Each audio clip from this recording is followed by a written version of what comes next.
The clock ticked, its hands moving with a deliberate slowness that seemed to mock my exhaustion. It was past midnight. Fatigue gnawed at me, a relentless companion on this seemingly endless journey. The only sounds were the hum of my engine and the endless ribbon of blacktop stretching out before me, a lonely path through the night. Fog, thick and silent, pressed against my windshield, creating an eerie, almost otherworldly atmosphere. Visibility was down to a few feet, making every mile feel like an eternity. This drive home was longer than I remembered, each minute stretching into an hour, each hour into a lifetime. My headlights cut through the dense fog, revealing nothing but swirling white, a ghostly dance that offered no comfort. An unsettling quiet had settled over everything, the kind of silence that makes you question your own existence. The silence was broken only by the rhythmic thud of my wipers, a monotonous beat that did little to clear the oppressive fog. Each swipe did little to clear the oppressive fog. Where was I? The familiar landmarks had vanished, swallowed by the mist. I felt a growing sense of unease, a creeping dread that I might never find my way home. My hands gripped the steering wheel tightly, knuckles white with tension. I couldn't shake the feeling that I was driving in circles, lost in a never-ending loop. Then, through the fog, I caught a glimpse of a distant, faint light. It was barely visible, but it gave me a glimmer of hope. I focused on that light, willing myself to stay awake, to keep moving forward. The road seemed to stretch on forever, but I couldn't give up now. As I drove closer, I passed an old, weathered sign partially obscured by the fog. It read, "Welcome to," but the rest was unreadable. It was a small comfort, a sign that I was still on some kind of path. Inside the car, the dashboard lights glowed softly, casting a dim light on the interior. The radio played faint static, a reminder of the world outside this foggy cocoon. I adjusted the radio, hoping to find a clear station, something to break the monotony and keep me alert. But all I found was more static, an endless sea of white noise. My eyes felt heavy, each blink a struggle to keep them open. I couldn't afford to fall asleep, not now, not when I was so close. In the distance, my headlights illuminated a small deserted gas station. It looked like a relic from another time, but it was a sign of civilization, a beacon in the fog. I pulled into the gas station, my headlights casting long shadows on the empty lot. I needed a break, a moment to gather my thoughts and plan my next move. Stepping out of the car, I stretched and looked around. The fog was still thick, but the light from the gas station provided a small island of clarity in the sea of mist. The gas station sign flickered, casting an eerie glow. It was a reminder that I wasn't alone, that there was still a world beyond the fog. I took a deep breath, feeling a renewed sense of determination. I could do this. I could find my way home. I got back in the car and pulled out of the gas station, my headlights cutting through the fog once more. The road ahead was still shrouded in mist, but I felt a renewed sense of purpose. My eyes were focused and determined. I would make it home no matter how long it took. The fog couldn't last forever, and neither could this drive. As I drove down the foggy road, my headlights illuminating the path ahead, I felt a sense of calm wash over me. The journey was far from over, but I knew I would make it. I had to. My grip tightened on the steering wheel. Every muscle in my body was tense, my nerves on edge. Then I saw it. A flicker of movement, a fleeting shadow in the distance. I squinted, trying to make sense of the shape. It vanished as quickly as it had appeared. My heart pounded in my chest. Just my imagination playing tricks, I told myself. Had to be. The headlights illuminated a weather-beaten sign. The fog was thick, swirling around the beams of light, making it hard to see more than a few feet ahead.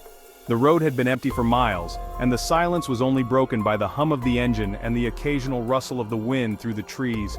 It felt like I was driving through a ghost town, with no signs of life anywhere. Last chance gas. 1 mile. The sign was barely legible, its paint peeling and faded from years of neglect. It stood as a lonely sentinel on the side of the road, a reminder of a time when this place might have been bustling with activity. Now, it seemed like a relic from a forgotten era, a place where time had stood still. My fuel gauge was nearing empty. I needed to stop. The needle hovered dangerously close to E, and I knew I wouldn't make it much further without refueling. The thought of being stranded in this desolate place was unsettling, but I had no choice. I had to take the chance and hope that the gas station was still operational. The gas station materialized from the fog, It was like something out of a horror movie with its broken windows and rusted pumps. The building itself was barely standing, its roof sagging and its walls covered in graffiti. It was hard to believe that this place had once been a lifeline for travelers, a place where they could rest and refuel before continuing on their journey. Deserted. Eerie silence hung heavy in the air. There was no sign of movement, no indication that anyone had been here in years. The only sound was the creaking of the old sign as it swayed in the wind. It was as if the entire world had forgotten about this place, leaving it to decay and crumble into oblivion. I pulled up to a pump, my unease growing with each passing second. The feeling of being watched was overwhelming, and I couldn't shake the sense that something was terribly wrong. I glanced around, hoping to see some sign of life, but there was nothing. Just the oppressive silence and the thick fog that seemed to close in around me. The silence was unnerving. It felt heavy, oppressive, like the fog itself was closing in. This place felt wrong. I hesitated for a moment, my hand hovering over the door handle. Every instinct was telling me to leave, to get back in the car and drive away as fast as I could. But I needed gas, and there was no other option. Taking a deep breath, I stepped out of the car, the cold air hitting me like a slap in the face. The fog seemed to thicken around me, and I could barely see the outline of the gas pump in front of me. I fumbled with the nozzle, my hands shaking as I tried to insert it into the tank. The silence was deafening, and I couldn't shake the feeling that I was being watched. Every creak and rustle made me jump, and I found myself glancing over my shoulder every few seconds. The minutes felt like hours, and I couldn't wait to get back in the car and leave this place behind. Finally, the tank was full, and I hurriedly replaced the nozzle, my heart pounding in my chest. I jumped back into the car, slamming the door shut and locking it. As I started the engine and pulled away, I couldn't shake the feeling that I had narrowly escaped something terrible. The gas station disappeared into the fog behind me, and I drove on, the unease lingering long after the headlights had faded into the night. Back in my car, the warmth of the heater did little to dispel the lingering chill. I couldn't shake the feeling of being watched. I decided to check the dashcam footage. There, rewinding the footage, I saw it again. That fleeting figure standing by the side of the road, shrouded in fog. It wasn't my imagination, but what was it? As I continued driving, the fog seemed to worsen, if that was even possible. It was almost like driving through a wall of cotton. And then I saw it again, closer this time. The figure, standing in the middle of the road. Its eyes, two glowing orbs in the darkness, stared directly at me. It was real. Panic surged through me. I slammed on the brakes. The figure was gone. Had it ever been there at all? I was surrounded by an impenetrable wall of white, lost in a sea of fog. My heart pounded in my ears. A sudden thud against the driver's side window made me jump. It was the figure. Its face, contorted in a silent scream, was pressed against the glass. I could feel its icy breath. I slammed my foot on the gas pedal, the engine roaring in protest. The car surged forward, the figure vanishing from view. I didn't look back. I drove through the night, the image of the figure seared into my mind. Each time I thought I'd outrun it, I'd catch a glimpse of it in my rearview mirror.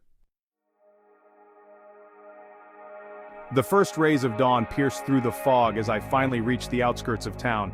Shaken, I pulled into an all-night diner, desperate for human contact. But the experience stayed with me. The face in the fog, the chilling emptiness of its eyes. I couldn't shake the feeling that I had been marked, haunted by something sinister. I haven't driven alone at night since that fateful evening. The memory of that night is etched into my mind, a constant reminder of the unknown dangers that lurk in the darkness. It was supposed to be a routine drive, just another night on the road. But what I encountered changed everything. The dashcam footage serves as a chilling reminder of the horrors that lurk in the shadows. Every time I watch it, I am transported back to that moment, the fear gripping my heart as I realized I was not alone. The road was empty, or so I thought, but the footage revealed otherwise. The encounter left me with a profound understanding, an understanding that there are forces beyond our comprehension, things that defy logic and reason. My eyes, wide with terror, captured the essence of that night. The fear was palpable, a living, breathing entity that seemed to wrap itself around me. There are things in this world we weren't meant to see. Shadows that move with a life of their own, figures that appear and disappear in the blink of an eye.